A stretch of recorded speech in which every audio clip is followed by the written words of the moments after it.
with all the discussion about Pete Alonso in first base, there's been little mention of Ryan Clifford. Will he get a shot at first base for the Mets? Joe, before I toss this to you, I would like to remind our lovely audience that Ryan Clifford just turned 21 years old this summer.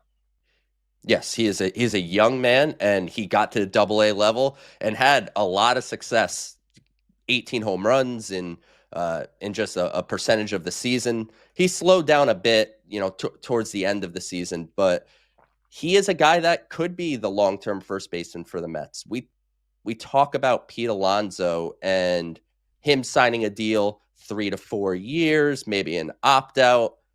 And if we play the situation that you presented, Connor, all right, he hits 50 home runs in 2025 and he opts out and he's back in the free agent pool.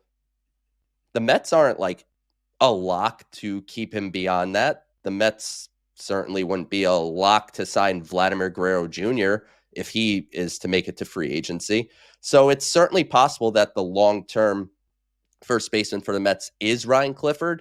He has more growth to do. I think one thing that I would say from my vantage point, he could really stand to be a little bit more aggressive in the strike zone.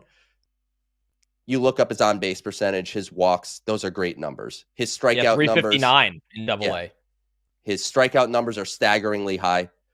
Part of that is when I've seen him in person a handful of times and watch a bunch of games on my computer.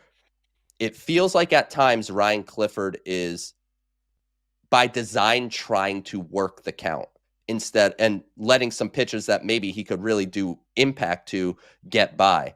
I think he could stand in 2025 to still utilize his eye that he has. He has a great eye for the strike zone, but also if that fastball comes early in the count, jump on it because he has legitimate potential 25, 30 home run type of strength in that bat going forward. He just needs to kind of clean up some things. And as you mentioned kind of at the outset of the question, let's not forget he's a 21-year-old kid.